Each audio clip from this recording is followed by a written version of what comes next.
He asked, who is she? I said her name. I only knew her pet name, I didn't know her full name. Because that's what I called her.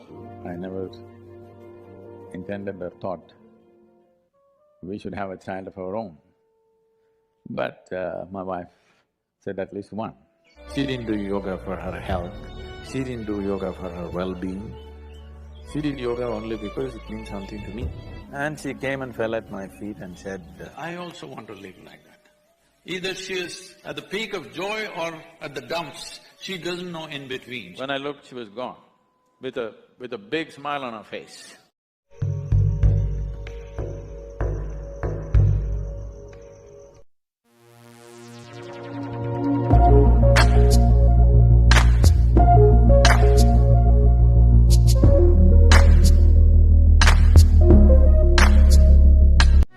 Hello viewers, welcome to Life Tricks.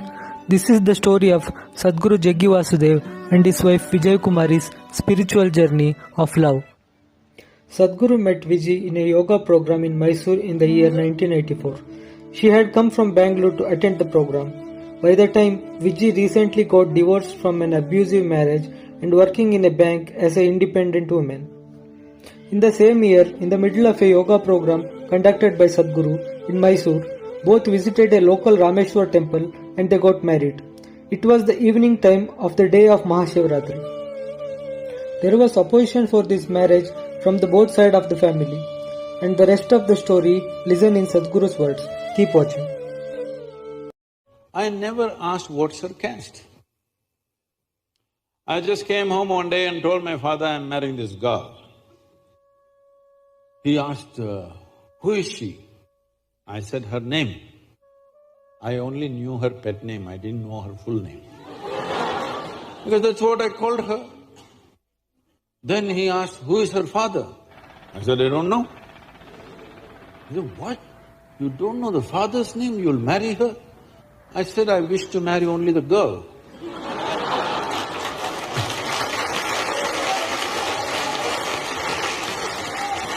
I don't wish to marry her father, nor his property, nor his khandan or anything, I'm just marrying the girl.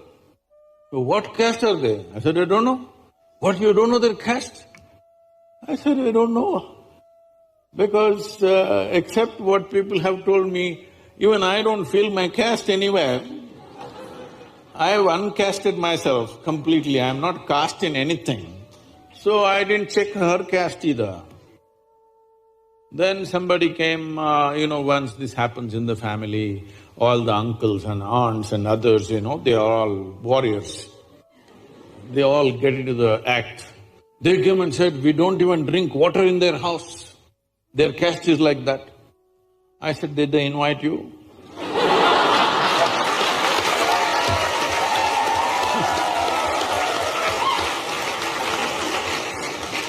They have not invited you to come home. Only after they invite you, whether you want to drink coffee or whatever, we will see. Right now they have not invited you, nor am I planning to take you to their house, nor am I planning to go to their house. I'm just marrying the girl. They couldn't believe it. I said, well, how can we do this? Our families can't sit together, they're caste. I said, I never said I'm inviting you to my wedding either. So, I just declared to my wife, I said, you're my wife, that's it. She said, this is all no witness, no arrangement, no garland. I said, see, no bloody witness can ever hold me to anything. When I say something, that's it. I will not go back on it.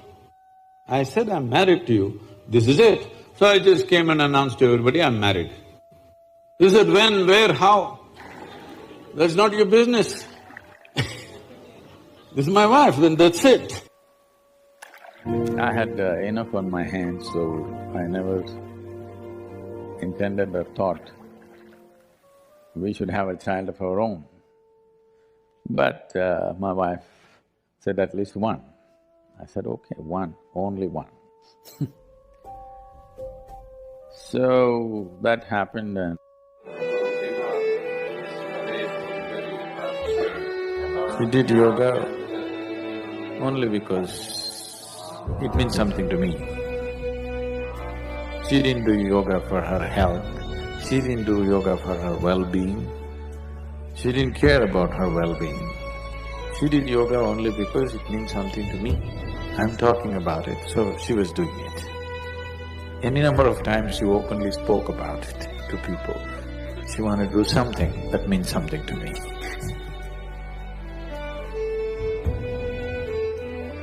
For Viji, who is my wife, but most of the time she more existed as my child than my wife because she was like that.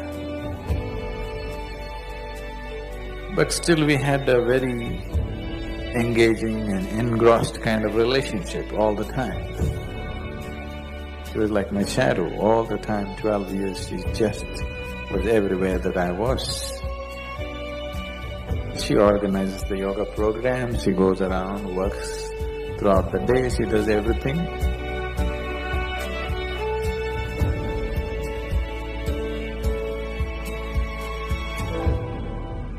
'96 sometime early, we went to BR Hills, me and Vijay went there once. Radhe also was there at that time. We were talking to him and he said, next year, January, when the Uttarayana comes, I want to leave.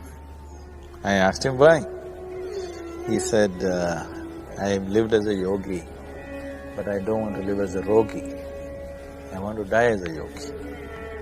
He was asking me, I really not clear about how to live. He had built a small samadhi for himself. Will it work? What will happen? This and that. That's the first time I opened up to a completely different thing and I spoke to him certain details about what is it that stops a person from living, what is it that makes a person live. Viji was there, she was listening to all this and she burst out into tears and she cried and cried and cried. So I just ignored her and continued to speak to him. Then he was also weeping off and on and asking me questions and we went into great detail of many things which usually I've never spoken anywhere. We came down after meeting Nirmanananda, we just came and just after that place I parked and I knew she was in some kind of mood. I just stood on the road and it's an incredible view. So I just was standing on the road, Radhe was also playing around there. And she came and fell at my feet and said, I also want to do what he's doing. I said, why? She said, I also want to live like that. Then I was joking with her, okay, when are you going to live? But then she said, no, I'm very serious, I want to go like him. What he was saying was fantastic and what you were explaining to him, that's how I want to live. I said, why do you want to leave? Because 12 years of marriage, we've been traveling. People have been absolutely wonderful to us everywhere, but there is no home as such, we are always on the move. So just then, we were building a small place to live. I said, just now you're getting a home after 12 years, and the girl was only 7 years of age. I said, why now? She said, right now, everything within me is wonderful. Everything around me is just the way I want it. This is the time I want to live. I don't want to live when things are wrong. I don't want to live when I'm not well or something is not well. I just thought, because she was intense. Either she is at the peak of joy or at the dumps. She doesn't know in between. She would hit the peak or she would go down, but she never knew the in-between. And she is not a great practitioner of yoga or something. She was keeping her normal practice, but nothing much. Only thing is she was intense person. There was no moment of dullness with her, she was always intense.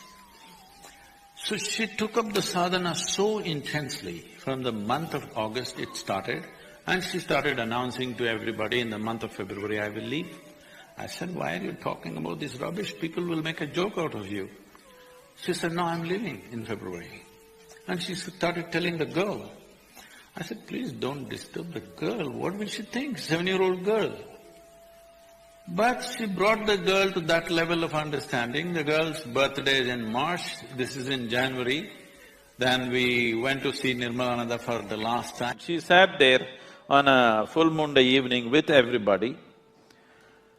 There were people around, and after 5 minutes, it is in the shrine, she got up and went. My eyes are closed, I knew she got up. I got little irritated, because nobody ever gets up once they sit down. Till we say it is time, nobody ever gets up. And of all the people, my wife getting up and going, little irritation in me. One, why is she getting up of all the people? Then I ignored it and I sat down. After 5 minutes, she came and sat down. In another 7, 8 minutes, she just went like that. When I looked, she was gone, with a big smile on her face. Then I looked, she has removed her nose ring, she's removed her bangles, she removed her toe rings. She did not know intellectually, but at that moment she felt this is what is stopping her. And she pulled out all those things, kept next to the wash basin and came back. And she sat down within 7, 8 minutes. So 3 things that she would have been very happy and proud to see was the glorious way in which the Analinga consecration happened in spite of her absence at that time. And of course everything else that is happening with Disha. And the last, but for her it wouldn't have been the least, is that her daughter she's become a young woman.